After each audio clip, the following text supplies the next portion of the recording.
अब यतिसम्म भयो 18 घण्टासम्म लोड सेडिङ भएको यो मुलुक। अब यस्तो अवस्था थियो, त्यो अवस्थाबाट आज मुक्ति दिने काममा कुलमान घिसिङले जेसुकै भए पनि उहाँको महत्त्वपूर्ण भूमिका छ।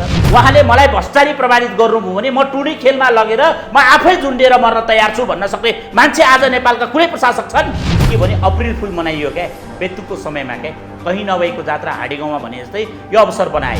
आज नेपाली जनताको तपाईँ यतिखेर यो मिडियाबाट तपाईँलाई आज नेपाली जनताको 90% भन्दा बढी नेपाली जनताको कुलमानप्रतिको समर्थन छ र कुलमानले दोहोरिनुपर्छ भन्ने भावना हो। कुलमानजीको नियुक्ति नै सबभन्दा ठुलो नेपाली जनताको आशा र भरोसा हो।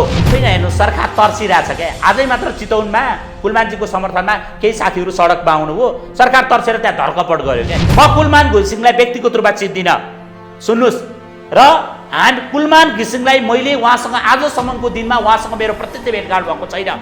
म किन कुलमानजीलाई मान्नेवाला छु भन्दा कुलमान घिसिङ यतिखेर हामीलाई हिजो अँध्यारोको युगबाट आज उज्यालोको युगमा लाने व्यक्तित्वको लागि मैले सम्मान गरेको हुँ। भोलि फेरि लोड सेडिङ हामीले भोग्नु पर्यो भने चाहे 1 मिनट मात्र हामीलाई विद्युतबाट यस्तो किसिमले वञ्चित गराउने काम नियोजित रूपमा आयो भने नि हामी सरकारलाई पनि सँगै घिसाएर सडकमा ल्याउँछौँ। त्यो स्थिति आउँछ। केही माफियाहरूको लागि लागेको हुनसक्छ। यो माफिया अन्त्यको लागि पनि कुलमानजीको 4 वर्ष कार्यकाल थपिनुपर्छ, यो हाम्रो माग हो।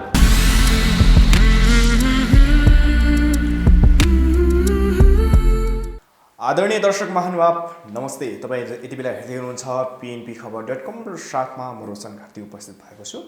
पछिल्लो समय कुलमानमय भएको छ अहिले सामाजिक सञ्जाल र देशभरि र केही सामाजिक अभियन्ताहरू थुप्रै व्यक्तिहरूले कुलमान घिसिङको कार्यकाल यही भदौ 29 गते सकिँदैछ। उनले 4 वर्ष कार्यकालको अवधिमा विद्युत प्राधिकरणको कार्यकारी निर्देशकको रूपमा रहेर निकै राम्रो काम गरेको भनेर प्रशंसा गरियो। साथै उनलाई अझै कार्यकाल थप गर्नुपर्छ भनेर आवाज उठिरहेको छ। तर यता नेपाल सरकार भने उनलाई नदोहोऱ्याउने मनस्थिति बनाएको देखिन्छ। यस विषयमा कुराकानी गर्नको लागि मसँग आज विश्व हिन्दू युवा सङ्घका केन्द्रीय अध्यक्ष सागर थापा हुनुहुन्छ। यहाँलाई स्वागत छ। धन्यवाद। जसरी कुलमान घिसिङको अब यही भदौ 29 गते आफ्नो 4 वर्ष कार्यकाल सकाएर बिदा हुँदैछन्, तर नेपाल सरकार भने उनलाई फेरि दोहोऱ्याउने भन्ने मनस्थिति नबनाएको देखिन्छ। सुरुमा चाहिँ समग्र रूपमा कुलमान घिसिङको अलिकति त्यो कार्यकाल अनि उनको कार्यको थोरै विश्लेषण गरिदिनु न। कसरी हेर्नु भएको छ तपाईँले उनको कार्यलाई चाहिँ? एकदम महत्त्वपूर्ण विषय छ। हेर्नुहोस्, यो उहाँले विशेष गरी विद्युत प्राधिकरणमा कार्यकारी निर्देशक भएर आइसक्नु भएपछि नेपाल एक किसिमको त्यो समय जुन बेला अन्धकारमय थियो, जुन बेला हेर्नुहोस् अब जुनकिरीको अवस्था थियो क्या, जस्तो एउटा टुकी वस्तुको खोज्नुपर्ने अवस्था। अनि हामी त सङ्गठनकै क्रममा पनि तराईका मधेसका धेरै जिल्लाहरू जान्थ्यौँ, लगभग रातभरि सुत्दैन थियौँ हामी, कहीँ सुत्न सक्ने अवस्था पनि हुँदैन थियो। अब यतिसम्म भयो 18 घण्टासम्म लोड सेडिङ भएको यो मुलुक। अब यस्तो अवस्था थियो, त्यो अवस्थाबाट आज मुक्ति दिने काममा कुलमान घिसिङले जेसुकै भए पनि उहाँको महत्त्वपूर्ण भूमिका छ। त्यसरी कुलमान घिसिङलाई म त जुनकिरी भन्छु। विशेष गरी नेपाली जनताका लागि साँच्चै नै एउटा उदीयमान र ताराको रूपमा स्थापित भएको व्यक्तित्व भनेर चिन्छु। अब उनले 4 वर्षमा जसरी कार्य गरे यो कार्य साँच्चै प्रशंसनीय छ भनेर धेरैले भनेका छन् र त्यसमा त्यो विचारमा तपाईँ पनि सहमत हुनुहुन्छ। खास उनको के कार्यले चाहिँ तपाईँ उनको कार्यलाई चाहिँ प्रशंसा गर्नुहुन्छ र थप 4 वर्ष कार्यकाल चाहिँ थप गरियोस् भनेर माग गर्नुहुन्छ? खै एकदम प्रशंसा मैले अघि पनि जोडेँ। जसरी हेर्नुहोस्, जुन बेला हामीले एउटा तितो अनुभव पनि छ क्या हामीसँग। पूर्व प्रधानमन्त्री शेरबहादुर देउवा सम्मिलित हुनुभएको एउटा भागवत कार्यक्रममा एकजना रामरोशन शाह भन्ने व्यक्ति जसले बत्ती गएपछि जेनेरेटर सञ्चालन गर्न जाँदा उसलाई करेन्ट आएर मृत्यु भएको तितो यथार्थ पनि हामीसँग छ। त्यसबाहेक हेर्नुहोस्, अब धेरै मठ मन्दिरमा जुन बत्तीको अभावको कारणले चोरी भएका घटनाहरू छन्। अब यी त भए धार्मिक बिटका कुराहरू। अरू कुरा हेर्नुहोस्, यतिसम्म भयो जुन बेला बत्ती आउँछ भनेर भन्दा पनि पत्याउन गाह्रो थियो क्या। अब सामान्य रूपमा कहीँ कस्तो कुनै अवस्था पनि थिएन। त्यसैले त्यो स्थितिबाट अब त्यो बेला खुला प्रतिस्पर्धाबाट आएका मुकेश काफ्ले जस्ता मान्छेहरू पनि त थिए नि त, जसले लोड सेडिङलाई अन्त्य गराउनुभन्दा उहाँहरूको कार्यकालमा थपिँदै गयो। र अब यहाँ त अहिले यावत कुराहरू आउँदैछन्। अब कसैले त के भन्दैछन् भने भारतबाट बिजुली आएको कारणले गर्दाखेरि चाहिँ उदयमान भएको भन्ने किसिमका तर्क वितर्क अझ विभिन्न किसिमका छन्। तर यतिखेर कुलमान घिसिङले जुन कार्य गर्नुभयो, मलाई आजको 3 वर्ष अगाडिको शुभ दीपावलीको समयमा लक्ष्मी पूजाको दिन बत्ती जाँदैन भनेर जुन घोषणा भयो मैले पत्याइरहेको थिइनँ, तर जुन बत्ती गएन र पोहोर साल अब भन्नुपर्छ त्यो गएको दीपावलीलाई हामीले हेऱ्यौँ भने पनि बिजुली बाल्नको लागि आग्रह गरिरहनु भएको अवस्था हेर्नुहोस् त, कस्तो अचम्मको कुरा। त्यसैले पनि यी महत्त्वपूर्ण काम सुधार भएको छ। आज मेरो घरमा मिटरमा कुनै समस्या आएर बत्ती आएन भनेर मैले कुनै किसिमको खबर गरेँ भने हिजो गएर प्राधिकरणमा गएर फर्म भरेर अनेक विधि अपनाउनु पर्थ्यो। अहिले फोन गरेको 20 मिनटभित्र आएर मेरै घरको मिटरमा उनीहरूले जुन किसिमको कार्य गर्दैछन्, कर्मचारीहरूमा पनि सुधार आएको छ। त्यसैले हामी जनतालाई चाहिएको कुरा भनेको त कम्तीमा जनताले सेवा सुविधा पाउने हो क्या। प्राधिकरणमा आमुख चेन भएको कुराले यसले गर्दा पनि अब भोलिका दिनमा जस्तो उहाँले केबलका कुराहरू ल्याउनु भएको छ, अरू सुधारका कुराहरू ल्याउनु भएको छ, त्यसैले पनि कुलमान घिसिङको अबको 4 वर्ष जुन भदौ 29 गतेबाट लागू हुने गरी अर्को 4 वर्षको लागि आउनुभयो भने निश्चित रूपमा नेपाल विद्युत प्राधिकरणसँगै देशले पनि एउटा उज्यालो मोहर फेर्छ। हुन त हेर्नुहोस् यो सरकारको नारै छ उज्यालो देश, तर यो उज्यालो गर्नको लागि अहिले माफियाहरूको खेल बढ्न थालेको छ। अब यदा कता सुन्नमा आएको छ उहाँलाई कार्यकाल कतै नलम्बाउने हो कि अथवा उहाँलाई अर्को कुरा अप्रिल फुल मनाइसकेको छ। हेर्नुहोस् यतिखेर म त्यसमा अलिकति पछाडि आउँछु, तर तपाईँहरूले जसरी उनको 4 वर्षे कार्यकाल थप भनेर भनिरहनु भएको छ कि कुलमान घिसिङ जस्ता व्यक्तिहरू यो देशमा त्यस्ता दक्ष व्यक्तिहरू नभएको हो र? होइन, मैले दक्षतामाथि मेरो प्रश्न होइन क्या। एउटा कुरा के भने जसले काम गर्यो नि भोलि त्यो पदमा आएर त्यो मान्छे आउँदा उसलाई अनुभव सँगाल्दै 1 वर्ष लाग्छ क्या। फेरि हामीले मुलुकले लोड सेडिङ भयो हेर्ने जस्तो यहाँनिर तपाईँलाई अहिले मैले तपाईँसँग आएर भनिरहँदा भोलि अब कुलमान घिसिङ हटे भने फेरि लोड सेडिङ हुने सम्भावना एकदम। किनभने तपाईँ एउटा कुरा मान्नुहोस्, मुकेश काफले भनेको खुला प्रतिस्पर्धाबाट आएको कार्यकारी निर्देशक थिए के। उनले पनि त भिजन थियो नि त, उनले पढेका कुराहरू थिए होला, अनेक कुराहरू थिए। तर यो कुराले के प्रमाणित गरिसकेको अवस्था हो भने यतिखेर कुलमान घिसिङ गइसकेपछि के यो मुलुकले थेक्न सक्छ? त्यसैले गर्दा भोलि लोड सेडिङ भयो भने के हामी चुप लाएर बस्ने? त्यसैले हेर्नुहोस् धेरै चिजहरू काले प्लट भएका छन्। उद्योग धन्दाहरू सिद्धिएका थिएन, विभिन्न गतिविधिहरू सके। तपाईँ सञ्चारका क्षेत्रहरू पनि हेर्नुहोस्, सबै चिज सकिएको अवस्था थियो के। कम्तीमा आज एउटा डोल्यायमान अवस्थामा गएको छ, एउटा गति लिन थालेको छ भने किन आत्तिनु? त्यसैले गर्दा उहाँलाई म त भन्छु यो सरकारले सही निर्णय गरेर उहाँलाई फेरि 4 वर्षीय कार्यकालमा ल्याउनु पर्छ भन्ने कुरा मेरो जोड हो। तपाईँले अघि भन्नुभयो मलाई कुनै पनि व्यक्तिको त्यो दक्षतामाथि मैले प्रश्न चिन्ह खडा गरेको होइन, फेरि भन्नुहुन्छ कुलमान घिसिङलाई नै दोहोऱ्याउनुपर्छ 4 वर्षीय कार्यकाल। फेरि त्यस पछाडि पनि त्यस्तै खालेको आवाज उठ्ला। तर उनले म चाहिँ अब काम गर्न सक्दिनँ खण्डमा चाहिँ कि नेपाल अन्धकार हुन्छ र? होइन, एउटा राम्रो व्यक्तिहरू त आउला नि। मैले भने यहाँले राम्रो नराम्रो पक्ष होइन क्या। तपाईँको प्रश्न नै यतिखेर यो गम्भीर प्रश्न हो। हामी के भनिरहेका छौँ भन्दा हामी अँध्यारोबाट के हिजो एउटा बाटोमा हिँड्ने चोरलाई राति समाउन गयो भने खिस्स यस्तो दाँत चपाइदियो भने मात्र के यो त मान्छे रहेछ भनेर समाउनु पर्ने अवस्था। मेरै टोलको घटना मैले यहाँ तपाईँलाई उदाहरण दिएर भन्छु। हाम्रो नजिक एउटा सहकारी चोरी भयो। त्यो सहकारी चोरी भएपछि राति समाउन गयौँ। समाउन जाँदा त कालो लुगा लगाएर आएर को धेरै मान्छे भागे। पछि सम्म त ऊ तेल लगाएर आएर त चिप्लेर गयो। त्यो हिजो बत्ती नभएको कारणले आएको समस्या हो नि। तपाईँ बत्ती आउँछ भने पत्ताउने अवस्थै थिएन। त्यस कारणले गर्दा बत्ती आउँछ आज 2 घन्टा बत्ती आउँदै भन्दा ओहो कति आनन्द आउँथ्यो नि त। हेर्नुहोस् यतिखेर इन्भर्टर गराउने व्यापारीहरू खरबौको इन्भर्टर थन्किएर बसेको अवस्था छ। त्यसैले यी माफियाहरू भोलि चलखेल नहोला भन्न सकिन्छ।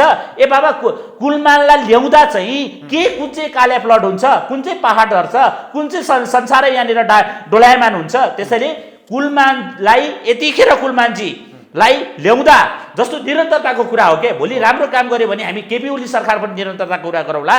तर यतिखेर राम्रो कामको लागि पुरस्कृत गरी वातावरण पनि सिर्जना गर्नुपर्छ।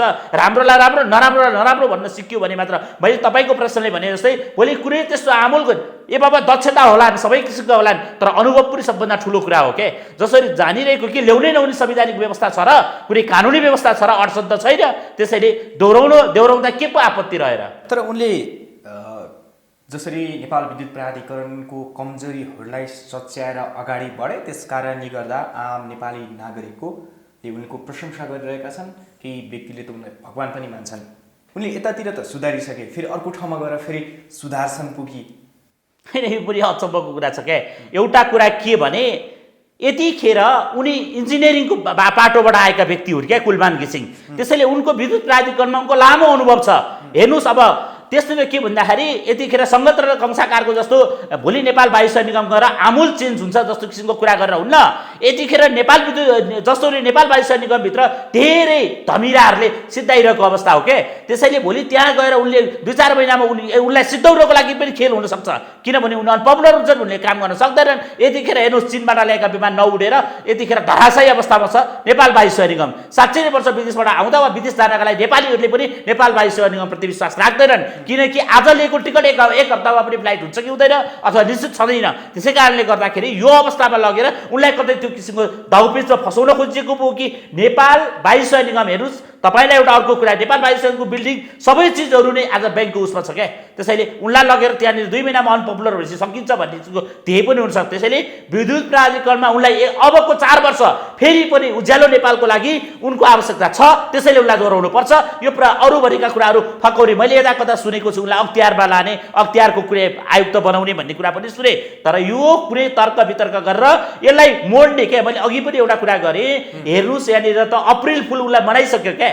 यहाँ यता कता केही मिडियाहरूले के भने भन्दाखेरि 4 वर्ष कार्यकाल थपियो भनेर पनि आए बाहिर। त्यहाँनिर एकैछिन पछाडि आउँछ। तिनको सुरुमा चाहिँ कुलमान घिसिङलाई कार्यकारी निर्देशकको रूपमा हामीले पाइसके पछाडि उनलाई 1 महिना काम गर्न पाएनन्। उनलाई सर्वोच्च अदालतमा मुद्दा दर्ता गराए, उनको प्रमुख कार्यकारी पदबाट उनलाई हटाउनुपर्छ भनेर माग राखियो। उनले 1 महिनासम्म काम गर्न पाएनन्। धेरै जनाहरू चाहिँ आन्दोलित पनि भए, तर उनले काम गर्न पाएको 1-2 महिनामै नेपाल लोड सेडिङ मुक्त बनाए। उनलाई त्यो काम गर्छु भनेर नै आएका हुन् कि अथवा सुरुमै त्यसरी उनलाई जसरी मुद्दा हालियो, उनलाई हटाउन खोजियो, त्यस कारणले गर्दा चाहिँ अब म चाहिँ काम गरेर देखाउनुपर्छ भनेर चाहिँ लाग्यो उनलाई। त्यो नभइदिया भए त्यो हुन सम्भव थिएन कि भन्ने पनि एकाध सुनिन्छ। के छ तपाईँको यसमा राय? होइन, एउटा कुरा के छ भने नेपालमा राजनीति नियुक्तिबाट आउने चिजहरूमा यो समस्या आउँछ क्या। हरेकको मुद्दा पर्छ र हरेक मुद्दा अदालत पुग्छ, अदालतले केही आदेश दिन्छ, कतिको आदेश जारी नहुन पनि सक्छ। अब त्यसैले त्यो कुरामा पनि यो अवस्था हो क्या सिर्जना भएको। हेर्नुहोस् यतिखेर त्यो बेला तत्कालीन नेकपा माओवादीको हुनुहुन्थ्यो जलस्रोत मन्त्री, ऊर्जा मन्त्री जनार्दनजी हुनुहुन्थ्यो। आज पनि नेकपा माओवादीकै कोटा अन्तर्गतबाट आउनुभएको नेकपाभित्रको वर्षमान पुन्जी यतिखेर पनि ऊर्जा मन्त्री हुनुहुन्छ क्या। त्यसैले गर्दा के भने भोलिको समस्या होइन, उनले के भने काम गर्ने दक्षता हो क्या। 1 महिनामा कुनै चेन्ज होइन, तर काम गर्नको लागि उनले जुन प्रकट गरे तपाईँ हामीले पनि सुनेको हो नि त। तपाईँ सत्य कुरा सत्य भन्नुपर्छ। उनले भार लोटर जुन महाशाखा छ, भार जुन पर्छ त्यो महाशाखामा उनी 18-20 घन्टासम्म बसेर अहोरात्र खटेर लोड सेडिङ अन्त्य भएको भन्ने कुरा आम सञ्चार माध्यमबाट पनि आएको थियो नि त। त्यस कारणले गर्दा काम गर्ने मान्छे, कर्म गर्ने मान्छेलाई जस्तोसुकै परिस्थिति आए पनि कर्म गर्छ। अब त्यसले अदालतको कारणले अदालतले उनलाई होला ऊर्जा दियो होला, थप ऊर्जा प्राप्त हुन्छ क्या। मान्छेलाई गर्नु देखाउनुपर्छ भन्ने भावना पनि हुनसक्छ। त्यसले पनि कुलमानजीको जुन अहिलेको कुरामा भन्दा यो कुराले पनि ऊर्जा होला। जसरी उनलाई पनि केही विषयलाई लिएर उनलाई विवादित बनाउने प्रयास गरियो, जसरी G2G मार्फत LED बल्ब खरिदको विषयमा उनलाई भ्रष्टाचारको आरोप लगायो, तर उनले त्यो विषयलाई खण्डन गरेर यदि मलाई भ्रष्टाचारको रूपमा प्रमाणित गरे म टुडी खेलमा गएर झुन्डिन्छु भनेर भनेका थिए। त्यति बेला विवादमा तान्ने प्रयास गरियो। त्यसै गरी नुवाकोटमा कार्य गराउने बेलामा उनले जसरी त्यहाँकै स्थानीय नेता र त्यहाँ नेपाली राजनीतिका दलका केही कार्यकर्ताहरूसँग जसरी वाद विवाद गरेका थिए, यो शैली चाहिँ ठिक भएन है भनेर धेरैजनाले भनेका थिए, केहीले भने उनको प्रशंसा गरेका थिए। जसरी उनलाई विवादमा ल्याउने प्रयास गरियो, यो कुरालाई चाहिँ तपाईँले कसरी हेर्नुहुन्छ? हेर्नुहोस् यहाँनिर के छ भने कुनै मान्छे अगाडि जान्छ भनेपछि त्यसलाई कसरी धमिलो पानीमा लगेर फसाउन सकिन्छ भन्ने एउटा नियत बसाउँछ क्या। जस्तो उहाँले खुला रूपमा एउटा त सबभन्दा ठुलो गर्व गरौँ के, उहाँले मलाई भ्रष्टाचारी प्रमाणित गर्नुभयो भने म टुडी खेलमा लगेर म आफै झुन्डेर मर्न तयार छु भन्न सक्ने मान्छे आज नेपालका कुनै प्रशासक छन्? त्यो कुरा त उनले प्रमाणित गरेका छन् नि। यतिखेर अख्तियार दुरुपयोग अनुसन्धान आयोग छ, अरू सरकारी निकाय अनुसन्धान गर्न सक्छ। उनलाई दोषी हो भने त कारवाही हुन्थ्यो नि। उनी कुनै अमुक व्यक्ति होइन। यतिखेर मन्त्री परिषदले गरेको निर्णय पो अदालतमा अख्तियार दुरुपयोगको सुनवाई हुँदैन होला, तर यो विषय त सुनवाई हुन सक्थ्यो नि। त्यस कारणले गर्दा यो विषय अब पुरानो भइसक्यो। त्यस कारणले कुनै तर्क छैन। जहाँसम्म तपाईँले नुवाकोटको कुरा गर्नुभयो, यदि तपाईँले त्यो काम गर्नु भएन भने तपाईँलाई थुन्छु, बाधा पुऱ्याउनु भयो थुन्छु भनेर उहाँले भन्नुभयो। हेर्नुहोस् काम गराउँदा कतिपय कुरामा धम्की पनि दिनुपर्छ क्या। हामी धार्मिक संस्थाका मान्छेले मैले नेतृत्व गरेको संस्थामा कतिपय अवस्था भयो भने तिमीलाई लगेर मैले थन्काउनु पर्छ भनेर मैले भन्नुपर्ने अवस्था हुन्छ। हेर्नुहोस् जहिले पनि लिडरसिप भनेको कम्तीमा पनि केही हदसम्म तानासा हुन्छ। हेर्नुहोस्, त्यसकारणले गर्दा त्यो प्रविधि अब नअप्नाउने हो भने यहाँनिर तपाईँको लागि अनौठो कुरा हुनसक्छ। हेर्नुहोस्, काठमाडौँको हाई स्टेसनको मुनि बसेका घरहरू बनाउने किन्दा जग्गा किन्दै प्रश्न छ। हाई स्टेसन मुनिका घरहरूलाई बत्ती जडान हुँदैन, त्यो प्रश्न लेखिएको छ। अब हाई स्टेसन मुनिको घर बनिसकेपछि के भनेर जाने भने मलाई लाइन जोडी कि नजोडी भनेर ऊ जान्छ नि धम्की दिन। त्यसकारणले त्यो अवस्था भनेको आएपछि म जोड्दिनँ भन्ने कुरा आयो भने के उसले धम्काएको ठहर्छ र? त्यसैले गर्दा आफू कानुन मिचिसकेपछि भोलि त्यसलाई वैधानिकता दिने किसिमले जुन किसिमको कार्यहरू हुन्छ, त्यसैले यो नुवाकोटको घटनालाई कुनै अनौठो मान्नु पर्दैन। यस्ता कुरा कोट्टाउँदै जाने हो भने त हेर्नुहोस्, मन्त्रीले गएर मन्त्रीलाई बोकेर गाडी लगेर हुँदैन, मन्त्रीज्यू भन्दा भन्दै लगेर खोलामा लगेर गाड्ने अनि बोकेर दौडाउनु पर्ने अनि उसलाई बोकेर जुत्ता लगाइदिनु पर्ने, यस्ता घटनाहरू त कति छन्। यिनले त कम्तीमा पनि जनताका लागि त्यो खम्बा गाड्न दिनुहोस् भन्न नपाउने, किनभने मुआवजा पनि लिने अनि त्यहाँ जनताले खम्बा गाड्न नपाउने। यसैले गर्दाखेरि यो कुलमानजीको जुन कार्य थियो, नुवाकोटको जुन घटना छ, निश्चित रूपमा एउटा मुआवजा लिएपछि दिनुपर्छ। आज हेर्नुहोस्, तपाईँ धेरै यसको योजनाहरूको हेर्नुभयो भने तपाईँले धेरै ठाउँ देख्नुहुन्छ, खम्बा गाड्ने बेलामा ठुलै दल बल साथ जानुपर्छ, धेरैवटा खम्बा गाड्न दिँदैन, पैसा पनि लिने दिन पनि नदिने। ए बाबा, राज्यले बनाउन खोजेका विकास निर्माण गर्दा चाहिँ उसले नपाउने, तर पैसा त पाएका छ नि। मुआवजा पाएपछि छोड्नुपर्छ, त्यो नीतिको लागि उनले त्यो भनेका हुन्। त्यसका लागि कुनै अनौठो मान्नु पर्दैन। म उनको त्यो कुरामा पनि कुनै आपत्ति जनाउँदिन। हो, पक्कै पनि यो विवादमा तान्न प्रयास गरे तापनि उनले नेपाल विद्युत प्राधिकरणलाई चाहिँ 34 अर्ब 69 करोड रुपियाँ घाटामा थियो विद्युत प्राधिकरण, अहिले 11 अर्ब रुपियाँ नाफामा लिएर आएका छन्। थुप्रै त्यस्ता प्रशंसनीय कार्यहरू गरेका छन्। र पछिल्लो समय तपाईँ अघि जोड्दै हुनुहुन्थ्यो, सामाजिक सञ्जालमा जसरी कुलमान घिसिङको पुनःनियुक्तिको बधाई दिन धेरैले भ्याए। अहिलेका चर्चित हाँस्य कलाकार एवं समाजसेवी धुर्मु सुन्तलीसम्म यो कुलमान घिसिङको पुनःनियुक्तिको बधाई दिए। धेरै अनलाइनहरूले र माउन्टेन टेलिभिजनको अफिसियल वेबसाइटमा समेत कुलमान घिसिङ पुनःनियुक्ति भएको भन्ने खबर बाहिरियो। तर के त्यसको केही समयमा नै प्रधानमन्त्रीका प्रेस सल्लाहकारले एक फोटो फेसबुकमा राख्दै मन्त्री परिषदको बैठक चाहिँ बसिरहेको छ, तर कुलमान घिसिङको बारेमा भने कुनै त्यस्तो निर्णय आएको छैन भनेर भनेका थिए। त्यसको केही समयमा ऊर्जा मन्त्री वर्षमान पुनले हामीले मन्त्री परिषदको बैठकमा कुनै पनि त्यस्तो कुलमान घिसिङको बारेमा निर्णय लगेर गएका छैनौँ भनेर भने।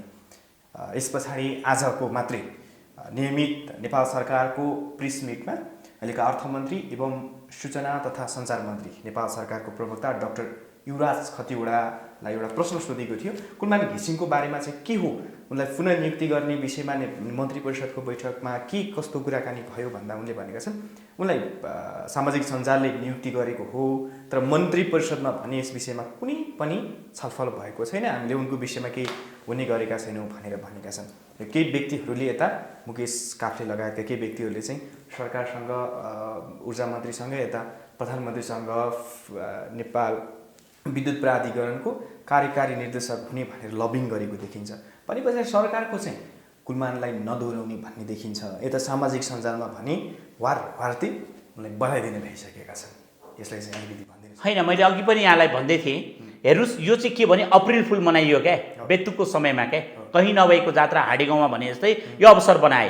तर यतिखेर अब सामान्यतया यो बुझ्नुपर्ने कुरा के भने मन्त्री परिषदको बैठक पनि निर्णय आजको भोलि हुने एउटा निर्णय समय छ क्या। जस्तो यतिखेर पनि हामी यतिखेर कुरा गरिरहँदा पनि अझै हामीसँग 3 हप्ताको समय छ, उहाँको कार्यकाल अझै 2 हप्ता त लगभग पुरै छ। त्यसकारणले गर्दाखेरि यो अवस्थाको बारेमा भोलि निर्णय गर्ला सरकारले, आफ्नो किसिमको निर्णय आउला। अब भोलि के हुन्छ भन्ने कुरा चाहिँ गर्भबोक्तेमा छोरा छ कि छोरी छ भनेर छुट्याउने कुरा होइन। तर यतिखेर के भने मुकेश काफ्ले जस्ता पात्रहरू यतिखेर अगाडि सरेका छन् भनेर हामीले सामाजिक सञ्जालबाट देखिरहेका छौँ। अब यहाँनिर हेर्नुहोस्, यो कुराले चाहिँ मुकेश काफ्ले हिजो असफल भइसकेका व्यक्ति हुन् क्या, उनकै कार्यकालमा हो 18 घण्टासम्म लोड सेडिङ हामीले भोगेका हौँ क्या। त्यसैले गर्दाखेरि अहिले यो फेरि पनि यो किसिमको नियतका बास आउनु भनेको खराब नियतले नै भरिएर आएको। सरकारको प्रवक्ता ऊर्जा मन्त्रीले दिएको अभिव्यक्ति जसरी हेर्न सकिन्छ त्यो व्यक्ति हेर्दाखेरि त कुलमान घिसिङलाई दोहोऱ्याउने भन्ने कुनै त्यस्तो मानसिकता सरकारले बनाएको छ जस्तो त देखिँदैन नि। ए बाबा, सरकारले त हिजो हरेक कुरामा के जनमतको अगाडि कसैको केही लाग्दैन के। तपाईँलाई एउटा कुरा सम्झना छ नि, हामीले हिजो गुठीबितेको विरुद्ध आवाज उठाउँदाखेरि पनि यो सरकारले सुन्न तयार थियो र ऊ त सम्पूर्ण तयारीका साथ आइसकेको थियो। तर हामीले बाध्य बनायौँ, जनताको आवाजको अगाडि कसैको केही लाग्दैन। एमसीसीको कुरामा एमसीको यसो हेर्ने हो त सडकमा त 200-400 मान्छे र थिए, तर पनि ऊ सरकारले कुनै न कुनै रूपमा आएर त्यसमा घुँडा टेक्नु पर्यो। यो परिस्थिति प्रधानमन्त्रीले नि भन्नुहुन्छ सरकारको विरुद्ध 2-4 जना मान्छेले सडकमा आएर हुँदैन यो भने पनि त घुँडा टेक्नु पर्दो रहेछ नि त। त्यसकारणले गर्दा हेर्नुहोस्, आज नेपाली जनताको, तपाईँ यतिखेर यो मिडिया मार्फत तपाईँलाई आज नेपाली जनताको 90% भन्दा बढी नेपाली जनताको कुलमानप्रतिको समर्थन छ र कुलमानले दोहोरिनुपर्छ भन्ने भावना हो। तर यदि अब हेर्नुहोस् यहाँनिर के हुन्छ भन्दाखेरि अब राजनीतिक दाउपेचका खेलहरू होलान्, यहाँनिर भागभण्डाका कुराहरू होलान्। म त सम्मान्य प्रधानमन्त्रीज्यू यतिखेर बिरामी हुनुहुन्छ। प्रधानमन्त्रीज्यूका प्रमुख परराष्ट्र सल्लाहकार डाक्टर राजन भट्टराईजीले पशुपतिको बारेमा हामीले गुरुदेवको हिजो साथीहरूले लगेर ज्ञापन पत्र बुझाउनु पर्यो। प्रधानमन्त्री स्वस्थ नहुनु भएको हुनाले उहाँले बुझ्न सक्नु भएन भन्ने कुरा पनि हामीले पायौँ। त्यसैले बिरामी प्रधानमन्त्रीलाई यति ठुलो तनाव नदिउँ के। प्रधानमन्त्रीमा पनि भगवान् श्री पशुपतिनाथले सद्बुद्धि दिनुहुनेछ र कुलमानजीको नियुक्ति हुनेछ भन्ने विश्वास मलाई छ। अब हेर्नुहोस्, प्रधानमन्त्रीज्यूसँग अहिले भर्खरै मात्र मैले तपाईँहरू जस्तो सामाजिक सञ्जालबाट सुने के भन्दाखेरि अब यहाँनिर वर्षमान पुनको मन्त्रीमण्डलमा कुनै फेरबदल हुँदैछ भन्दा कतै जाने बेलामा केही त गरेर जाउँ भन्ने चाहना भयो, कतै जुटेको छ कि भन्ने पनि एकातिर होला। तथापि के पनि शङ्काको घेरामा नराखौँ त यतिखेर कुलमानजीको नियुक्ति नै सबभन्दा ठुलो नेपाली जनताको आशा र भरोसा हो। अब तथापि अब भोलि मुकेश काफ्ले आयो भने के हुन्छ? हिजो आएर के गरे भने मुकेश काफ्लेले भोलि आएर त्यही अवस्था आयो भने कसरी जिम्मा लिने? यो कस्तो समय पर्यो अहिले, कोरोनाको कारणले गर्दा, यो सङ्कटको कारणले गर्दा सब नागरिकहरू थुनेर बसे, एकदम निषेधाज्ञा छ। अब सडकमा गएर विरोध गरिहालौँ भन्ने स्थिति पनि छैन। फेरि यता सरकारको बेला बेलामा अभिव्यक्ति हेर्दाखेरि कुलमानलाई दोहोऱ्याउने भन्ने त्यस्तो कुनै मानसिकता बनाएको देखिँदैन।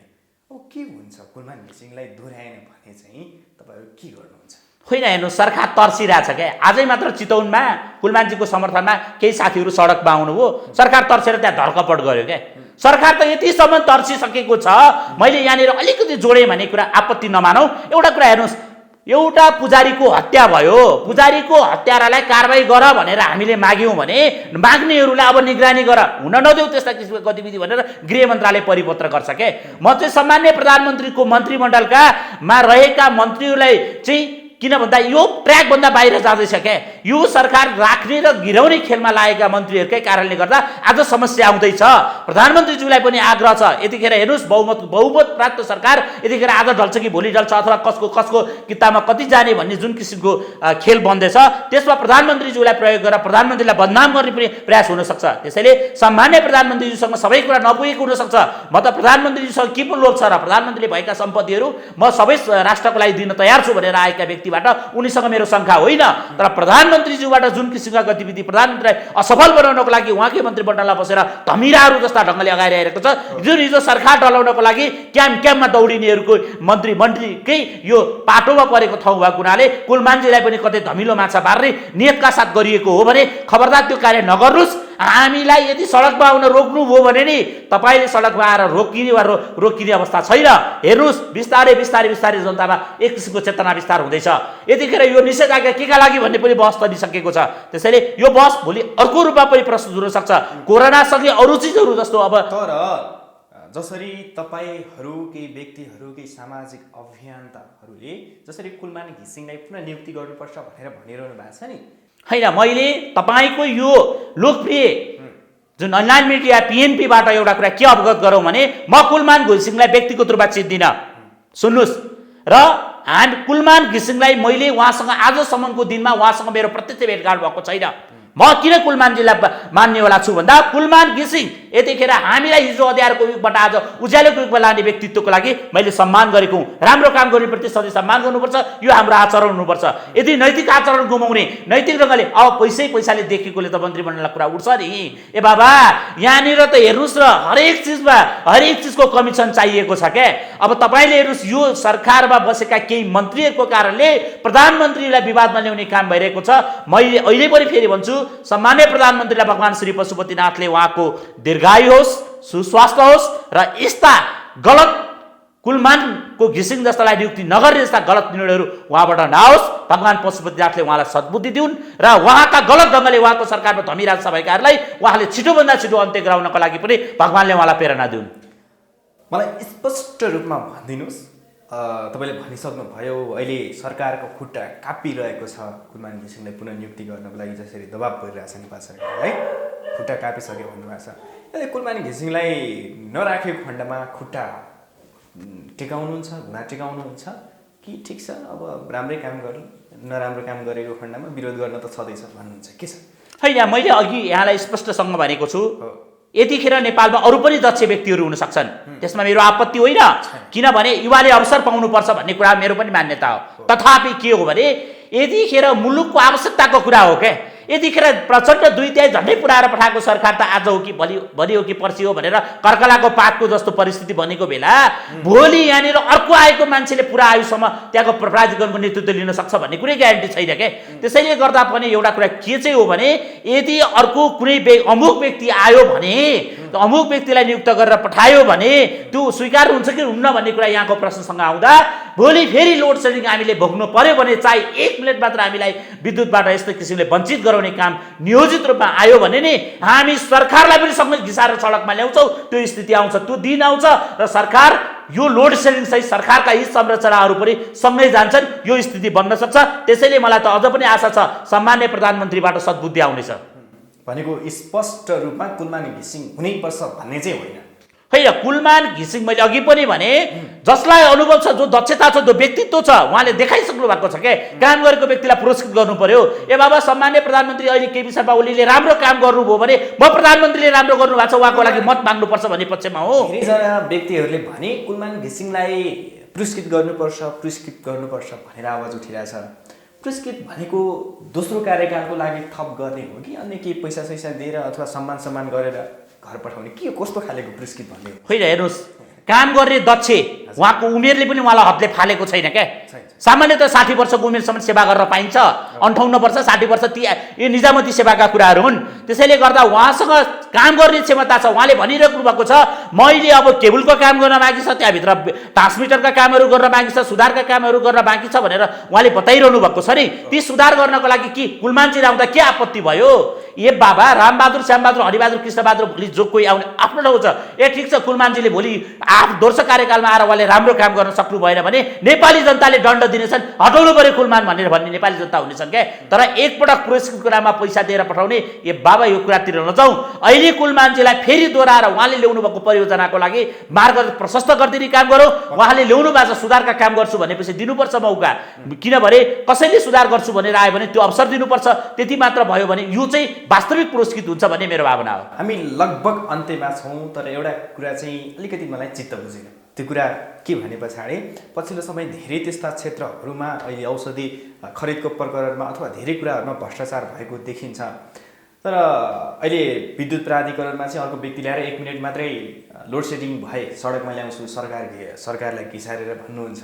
तर त्यस्ता जसरी अनियमितता भइरहेछ, जसरी अन्य क्षेत्रहरूमा शिक्षा क्षेत्रमा होस्, वायु सेवा निगममा होस् अथवा यता स्वास्थ्य क्षेत्रमा होस्, अहिले कोरोना सङ्कटको बेलामा काम गर्न सकिरहेछन्, उनीहरूको चाहिँ तपाईँहरू खुलेर विरोध गरे पनि केही त्यस्तो हलचल त्यस्तो केही देखिँदैन, शानका साथ हिँडिरहेछन्। त्यहाँ चाहिँ तपाईँहरू किन चुक्नु भयो भन्ने मेरो हो। यहाँनिर तपाईँ महत्त्वपूर्ण ठाउँमा आइपुग्नु भयो क्या। हामीले नै भनेका हौँ, हामी सडकमा उफ्रेर भनेका थियौँ, सामाजिक सञ्जालका माध्यमहरूबाट भनेको थियौँ, सामाजिक सञ्चार माध्यमबाट भनेका थियौँ, हामीले भनेका थियौँ जसो सरकारलाई स्वास्थ्यका नाममा यतिखेर कोरोनाका नाममा अर्बौं रुपियाँ सकेको, झन्डै 100 करोड रुपियाँ सकेको विषयमा हामीले विरोध गरेपछि सरकारले सच्चाएर 90 पो रहेछ भनेर आउने तपाईँले देख्नु भएको छ नि। हामीले आवाज उठाएपछि सरकार सच्चेर आएको हो नि त। यसकाले भनेको होइन 7-8 अर्ब रुपियाँ हो कि सच्चेर आएको हो नि। त्यसकारणले गर्दा यथार्थ के हो भने हामीले आवाज उठाउनु छोडेका छैनौँ। आवाज उठेपछि कम्तीमा सरकारले कम्तीमा यो मस्त निन्द्राको सरकारले कहीँ न कहीँ सुन्छ क्या। त्यसकारणले यो सुन्ने वातावरण हामीले गरेका छौँ। हामी हरेक चिजलाई खबरदारी गरेका छौँ। हामीले भ्रष्टाचार जहाँ भएको छ त्यसको अन्त्यका लागि आवाज उठाएका छौँ, उठाउँछौँ पनि हामीले। अब हेर्नुहोस्, यो चाहिँ के हो भने यतिखेर विषम परिस्थिति, हरेक कुरामा सामाजिक दूरीका कुराहरू छन्, हरेक कुराहरू छन्। त्यसैले पनि यो परिस्थितिमा कालो के भन्छ नि, कालो बिरालो आएपछि नि बाटो काट्यो भने सोध्नु पर्ने। बाहिरबाट हल्ला भयो भने कस्तो हल्ला गरेको एकछिन सुत्न पाए हुन्थ्यो भन्ने हुन्छ। अब तपाईँहरूले पानी खनाएर त काम गर भनेर लात्ताले हान्दै कहिले काम गराउनुहुन्छ? होइन निश्चित रूपमा हेर्नुहोस् गराउँछौँ हामी ट्र्याकमा समाउँछौँ जस्तो हामीले भनिरहेको छौँ हामीले यो सरकारका हरेक हिसाब हामीले भनेका छौँ एक रुपियाँ हामी हिसाब माग्छौँ यो सरकारसँग के हामीले तिरेको करबाट यिनका स्वासी छोराछोरी पालिएका छन् भने हामी यिनका प्रश्न उठाउन सक्छौँ र प्रत्येक नेपालीहरूले उठाउनुपर्छ विदेशको यो प्रचण्ड गर्मीमा बसेर त्यो पसिना बगौते पठाउनु भएको तपाईँले रेमिटेन्सको भरमा चलेको यो सरकार यतिखेर भ्रष्टाचार व्याप्त छ भ्रष्टाचारका धेरै अनगिन्ती समस्याहरू छन् यी समस्याहरूबाटको लागि पनि हामीले यहाँ बसेर हामीले सामाजिक रूपमा केही गरौँ भन्ने भावनाका साथ उत्पीड भएर अगाडि आएका छौँ यतिखेर सरकार शासकहरू थुरुरुरु हुने गरी नै आवाज उठाइरहनुहुन्छ तपाईँ उठाएका छौँ उदाहरण छ नि एमसिसी हामीले सडकमा थियौँ हामी त्यस कारणले गर्दा हामी हरेक पलहरू चाहे सीमाका विषय हुन् चाहे हरेक पलहरूमा सीमाका विषय उठ्दै गइसकेपछि सरकारले कम्तीमा हेर्नुहोस् हामीले प्रयोग गर्न सके नक्साबाट कम्तीमा नेपालको चुच्चै भए पनि त आउनु त आयो नि कम्तीमा त्यो अवस्था रह्यो हेर्नुहोस् हामीले सिधुवाले श्रीमती त अर्केलाई रह्यो तर प्रधानमन्त्री कहीँ न कहीँ चुक्नु भएको अवस्था थियो हो तथापि के भने राष्ट्रियताका सवालको विषयहरूमा पनि हामी सडकमै छौँ एमसिसीका विषयहरूमा पनि सडकमै छौँ हामीले व्याप्त जुनसुकै अनगिन्ती समस्याहरूका विषयमा पनि सडकमा छौँ आवाज उठाउँदैछौँ तपाईँहरू त जसले पनि यो उठाउने क्रममा तपाईँहरूको साथ सहयोग छ रहिरहोस् हामीले खबरदारी गरिरहेका छौँ कुलमानजीको जुन हामीले 4 वर्षीय कार्यकालको थप मागिरहेका छौँ यो माग हाम्रो माग हो तर यति भएन भने त्यो परिस्थिति भनेको हेर्नुहोस् अब फेरि उज्यालोबाट अन्धकारमा जाने भन्ने कुरा कल्पना गर्न सकिन्न किनकि हामीले जति सक्नु सक्यौँ 18 घन्टासम्म लोड सेडिङ के आज बत्ती आउने दिन हो कि होइन भनेर सबभन्दा पहिला गएर चाहिँ पाना पल्टाउनु पर्थ्यो क्या तपाईँ कहीँ जाँदै हुनुहुन्थ्यो भने तपाईँका सबै चिजहरू सकिएको अवस्था थियो त्यसैले यी चिज अवस्थाबाट कम्तीमा मुक्ति छ आज हेर्नुहोस् हुन त सरकारको षड्यन्त्रमूलक सङ्घ पनि हुनसक्छ यहाँनिर मैले एउटा प्रसङ्ग जोडौँ किन भन्दा सरकारले विद्युतीय सञ्चार माध्यममा भन्सार 200% वृद्धि गरेर आएको छ त्यसैले कम्तीमा पनि अब विद्युत धेरै आयो भने हामीलाई समस्या हुन्छ कि भन्ने सरकारभित्र बसेका केही माफियाहरूको लागि लागेको हुनसक्छ यो माफिया अन्त्यको लागि पनि कुलमानजीको 4 वर्षीय कार्यकाल थपिनुपर्छ यो हाम्रो माग हो हस् यहाँको समय र विचारको लागि धेरै धेरै धन्यवाद ठिक छ